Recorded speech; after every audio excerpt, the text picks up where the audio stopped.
Once upon a time, there was a crooked old man who lived in a crooked old house. The house had lived through 300 summers and winters, and each year the wood warped and the house became more crooked.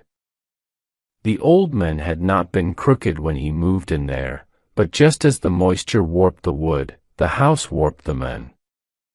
Every morning he got out of bed and climbed up the hill to the kitchen. The floor had become so steep that he truly had to climb. He took 2 sharp hooks and pushed them into the floor, and pulled himself up the hill.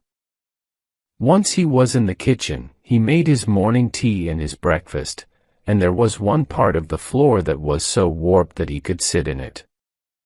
It was so warped that it made a nice chair. The old man sat on the floor chair, drank his tea and ate his toast. Afterwards, he went to the bathroom. In order to get there, he went to the edge of the kitchen, put the climbing hooks in his pocket and rode a zip line down to the end of the corridor. In the past, he had rolled down the hill, but after hurting himself badly one time, he installed the zip line. A few times, he had forgotten his hooks in the kitchen, and then it was awful because he would have to climb the corridor with his hands. He remembered one particularly bad occasion when he was hungry and it took him almost an hour to reach the kitchen. After that, he bought a spare pair of hooks, which he kept in his bedroom, just in case. The bathroom was not as warped as the rest of the house, but it was the moistest part of it. When he walked into the bathroom, it was like walking into a jungle. At first, mushrooms grew in there. Some even grew on his toothbrush. He made sure to wash them off before brushing his teeth, and it really wasn't much of a problem. Then, other things started to grow, ferns and tropical plants. One day, he found a frog hiding in one of the ferns. Eventually, the drain stopped working. When the old man showered, the water took a very long time to drain, and finally, it stopped draining completely. He called in a plumber, but when the plumber saw the man's bathroom, he said, "All the money in the world wouldn't be enough for me to fix this. I think you should set this house on fire and start again. Except it's probably too moist to set on fire." Now, the old man didn't like people talking badly about his house, so he never called in a plumber again. He had his own ideas about why the drain might have stopped working. Probably part of the floor warped and moved the pipes. But you couldn't do anything about warping. It was an old house, and old houses were beautiful and crooked. So finally the bath filled up with water and fish started swimming in it, who knew where they came from. And the old man got used to it and started washing in a bucket instead. He fed the fish, and they grew. When the fish grew too big to live in the bath, he put them in a bag of water, took them to the forest, and put them in the river. But most days were not so exciting. The old man mostly just sat in his living room. At first, he read books, but they became too moist to open without damaging. So instead, he listened to the radio, but the radio started making strange noises. He would fall asleep and wake up to a voice speaking in a language he didn't know, which didn't sound like any human voice, either. After one particularly scary night, he broke open the radio and made it into a home for some of the frogs. Now he spent his days playing with the wild animals that lived in the house. Many had come over the years, as it was easy to get in through the warped old doors and windows. There were dogs and cats and some animals that the old man wasn't sure about, but that was probably just his eyesight. Still, they ate the bread he gave them and let him play with their hair, so they couldn't be that dangerous. The old man thought that there was northwest better place to live than his old crooked house, but of course others did not agree. The plumber was not the only one who suggested he leave. His parents were dead, and they had never liked their brothers and sisters, so the old man did not even know if his aunts, uncles, and cousins were still alive. And he had never been married or had children. He had been in love when he first moved into the old house, but the house had warped the relationship, too. No, it was not family that tried to get him to move out. It was some local do-gooders. There was an association of young people who visited the elderly in their homes.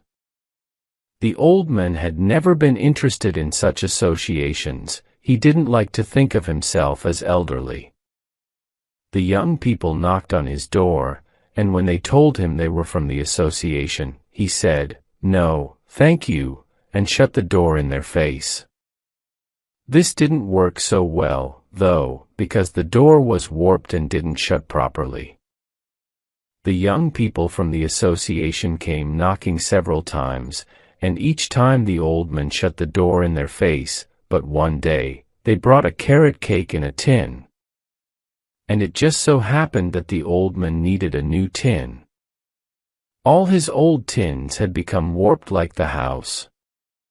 He wasn't interested in the cake, of course. He could bake anything better than these young people. Though recently he mostly cooked the fish that grew in the bathroom.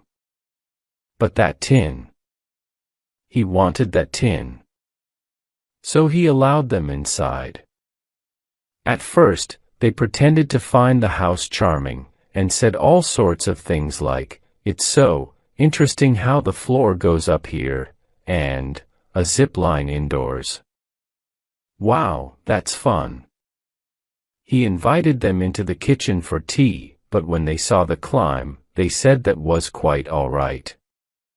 "All right, then," said the old man. Then he tied the cake tin around himself, took the climbing hooks off the wall and started to climb.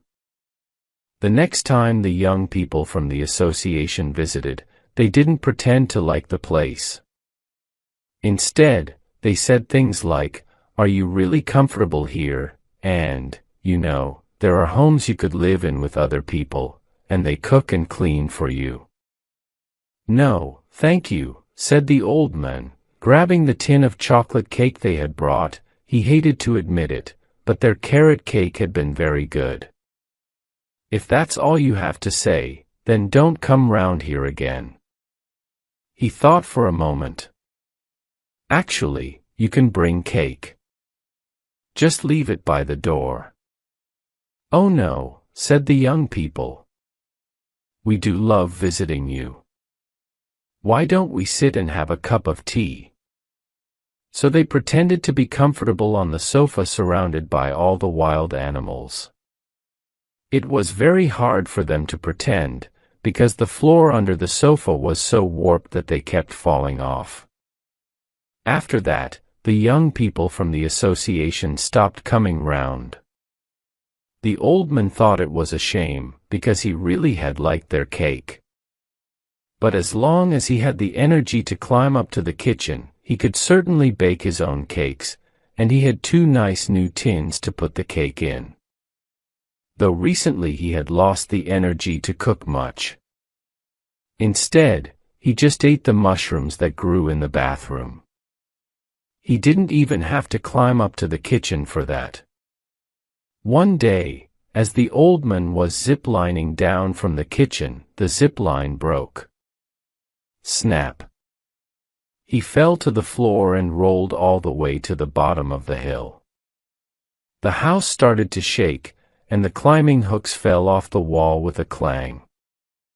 The wild animals made horrible noises, and the fish in the bath tried to jump out of the water. In the sitting room, the sofa fell down and rolled all the way across the floor. And the old man couldn't get up. He had hurt himself in the fall, but more than that, he simply didn't want to. He was cold, and it was moist, and hadn't he done enough in this life? So he lay down on the floor and let the house take him. The ferns from the bathroom slowly climbed over and wrapped their fingers around him. The moisture poured down the walls and made a pool until only his face was above the water. Some of the animals came and sniffed him, and when he did nothing, they opened their mouths. Before the old man closed his eyes, he thought he even saw a mushroom get up and move towards him. The crooked old house let out a sigh. 300 summers and winters was more than enough. The bones of the house started to break, and then in a few seconds, the whole thing came down. The ceilings fell, the water rose, and before people outside knew what was happening, the ground had eaten the whole place up. For years afterwards, people spoke of the crooked old man who lived in the crooked old house. Although people searched for months, nobody could find the body. Some of the animals were rescued, although they weren't very friendly to the humans who saved them, and the walls, doors, plants, and furniture mixed into the earth. 100 summers and 100 winters later, when people had long forgotten about the crooked old house, something moved in the wet earth. Nobody was watching, so nobody noticed it. But if someone had looked very closely, they would have seen something small push out of the ground. It was a tiny wooden door, opening in the spring like a new flower.